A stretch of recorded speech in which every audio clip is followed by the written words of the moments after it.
अस्सलाम वालेकुम रहमतुल्लाह। मैं साइम मुस्तफ़ा आप लोगों से यहां से मुखातिब बिल्कुल मुख्तसरन अपनी बात रखना चाहूंगा। देखिए, कल एक मूवी यहां पे रिलीज हुई है कश्मीर फाइल्स के नाम पे, जिसपे दिखाया गया है कि कश्मीरी पंडित भाई जो यहां पे रहते थे कश्मीर में, किस तरीके से वो यहां से निकले थे 90s में, जो हालात हुए थे, किस तरीके से वो अपने घर से बेघर हुए थे। बहुत ही एक दर्दनाक कहानी है उन लोगों की कि किस तरीके से वो अपने घर छोड़ के चले गए थे।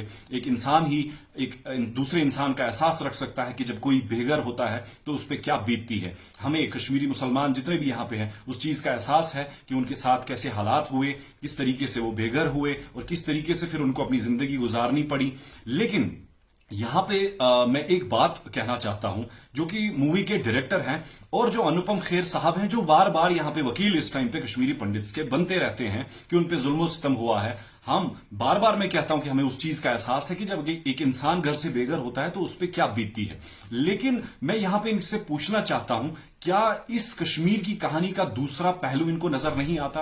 क्या जो ये सिक्के के दूसरा पहलू है सिक्के का, क्या वो आप लोगों को नजर नहीं आता? क्या ये आप लोगों को नजर नहीं आता कि ये जो हालात रहे हैं 90s से लेके अभी तक, क्या इसमें सिर्फ एक कश्मीरी पंडित ही के साथ जुल्म सितम हुआ है? क्या यहां पे जो कश्मीरी मुसलमान हैं उन पे हालात जो गुजरे हैं, 1.5 लाख नौजवान, 1.5 लाख कश्मीरी कश्मीर का नजराना जो पेश कर चुका है, वो इन हालात की वजह से पेश कर चुका है। यहां पे जो औरतें बेवा हुई है वो इन हालात की वजह से हुई है। यहां पे जो बच्चे यतीम हुए हैं वो इन हालात की वजह से यतीम हुए हैं। और इस टाइम पे मैं फिर से आपको कहता हूं, हमें कश्मीरी पंडित भाइयों का वो एहसास है, लेकिन क्या आप लोगों को इस चीज का एहसास है कि कश्मीरी मुसलमान किस तरीके से इन 30 सालों में अपनी जिंदगी जिया है, किस तरीके से हमने इन हालात का मुकाबला किया है, किस तरीके से जुल्म सितम हम पे यहां पे हुए हैं? आप यहां पे हमें बताइए। अनुपम खेर साहब जो बार बार यहां पे वकील इस टाइम पे बनते हैं कश्मीरी पंडित भाइयों के, मुझे बताइए तब आप कहां थे जब कश्मीरी पंडित भाई यहां से जम्मू चले गए थे?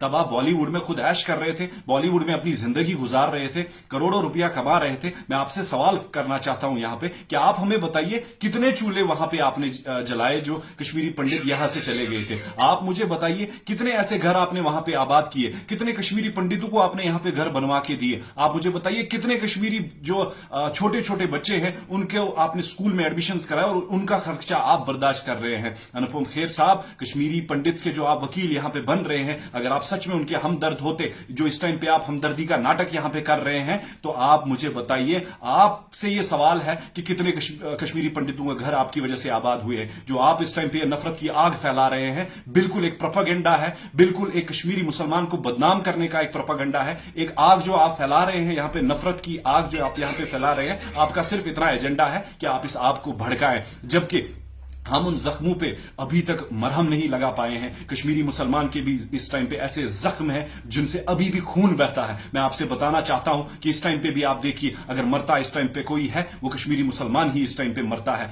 अभी भी फिर से एक बात कहना चाहूंगा, उन लोगों का दर्द हम भी महसूस करते हैं, लेकिन हमारा दर्द भी कम से कम आप लोग महसूस करें। हमारे भी छोटे छोटे नौजवान यहां पे मारे जाते हैं, हमारे भी यहां पे ऐसे हालात कश्मीर में रहते हैं जो पता नहीं चलता। शाम को न्यूज आ जाती है अननोन गनमैन, हम भी सवाल पूछते हैं आखिर ये अननोन गनमैन कौन है? मरता यहां से कश्मीरी भी है। अगर कश्मीरी पंडित्स के साथ यहां पे जुल्म सितम हुआ है, लेकिन कश्मीर जो मुसलमान है उनके घर भी आबाद नहीं हुए हैं। अगर यहां पे इन हालात जो कश्मीर के हालात रहे हैं, अगर आप कहते हैं कि कश्मीरी पंडित बेघर हुए हैं, हमें उस चीज का एहसास है, लेकिन हमारे पास भी रहा तो क्या रहा? सिर्फ हमारे पास मकान रह गए हैं और कुछ भी नहीं। हमारे घर भी आबाद नहीं हुए हैं। उसके बाद हमारे घरों में भी लाशें देखी है, हमने भी हर गली में, कश्मीर की हर गली में हमने भी खून देखा है। मैं यहां पे सेंसर बोर्ड से ये अपील करता हूं, गुजारिश करता हूं इस चीज की, और हर किसी यहां पे जितने सारे ये वीडियो देख रहे हैं उनसे गुजारिश करता हूं कि यहां पे जो कि सेंट्रल गवर्नमेंट है उनसे आप लोग अपील करें। मैं भी यहां पे अपनी अपील रखता हूं कि इस फिल्म को बैन कर दिया जाए। और दूसरी बात, यहां पे जो ये एलजी एडमिनिस्ट्रेशन है उनसे भी मैं अपील करता हूं कि इस फिल्म को जल्द से जल्द बैन कर दिया जाए हर किसी कोने में। आपने बहुत कोशिश की कि बहुत सारे सेलिब्रिटीज यहां पे इस चीज को प्रमोट करें। मैं आपको एक मिसाल दे देता हूं, कपिल शर्मा शो में जब आपने चाहा था, देखिए वो एक फैमिली शो है, वो एक कॉमेडी शो है जहां पे इंसान बैठता है, देखता है, अपनी गम दफाई करता है यहां पे, लेकिन आप चाहते थे कि वहां पे भी ये नफरत की आग भड़के। लेकिन अफसोस